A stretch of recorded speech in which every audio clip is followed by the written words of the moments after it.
নমস্কার, কৃষিভিত্তিক চ্যানেলে আবার একটা নতুন ভিডিও নিয়ে উপস্থিত হয়েছি। এই ভিডিওটি খুবই আকর্ষণীয়, খুবই গুরুত্বপূর্ণ তথ্য নিয়ে এসেছি। আপনারা দেখতে থাকুন। যেসব কৃষক বন্ধু দেখবেন গ্রীষ্মকালীন কুমড়ো চাষ করছেন বা মিষ্টি কুমড়ো চাষ করছেন, তাদের দেখবেন পাতা হলুদ ছোপ ছোপ দেখা যাচ্ছে, গাছ বেটে হয়ে যাচ্ছে, ফুল ফল একদম কমে যাচ্ছে। এটি কেন হচ্ছে সব বিস্তারে আজকে আলোচনা করব। তো ভিডিওটি প্রথম থেকে শেষ থেকে দেখার অনুরোধ করছি। কেটে কেটে দেখবেন না, তা না হলে বুঝতে পারবেন না যে কোথায় কি ব্যবহার করতে হবে বা কেন হচ্ছে। চলুন বেশি কথা না বাড়িয়ে আজকের মেন বিষয়ে যাই। যেসব কৃষক লতানো জাতীয় সবজি চাষ করেন, যেমন ঝিঙে, লাউ, কুমড়ো, শশা, বিভিন্ন ধরনের লতানো জাতীয় সবজি, তারা কিন্তু এই ধরনের সমস্যায় ভোগ করেন। দেখুন পাতায় হলুদ ছোপ ছোপ দাগ। এটি অ্যাকচুয়ালি কেন হয়? এর মূল কারণ হচ্ছে মোজাইক ভাইরাস।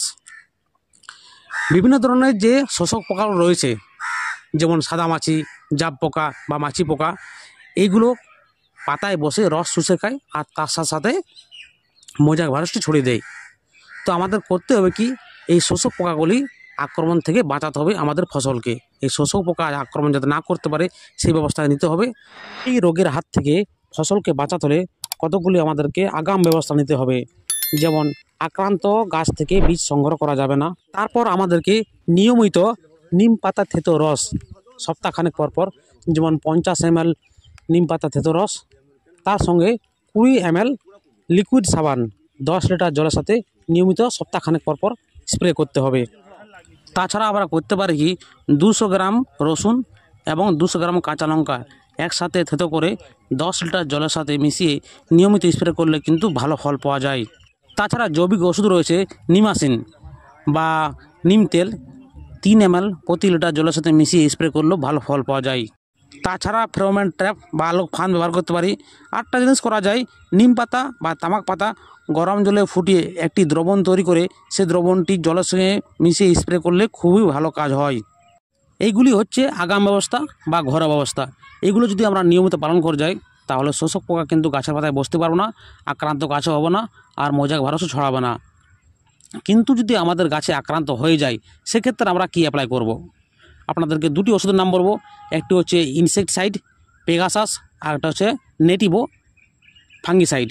এগুলো কিন্তু আমাকে নিয়মিত সপ্তাহখানেক পরপর অ্যাপ্লাই করে যেতে হবে। এই দুটি ওষুধ কিন্তু আমরা আক্রান্ত হওয়ার পূর্ব ব্যবহার করতে পারি। যদি ঘরোয়া অ্যাপ্লাইগুলো না অ্যাপ্লাই করি, সেক্ষেত্রে আমরা এই রাসায়নিক দুটি ওষুধ ব্যবহার করতে পারি।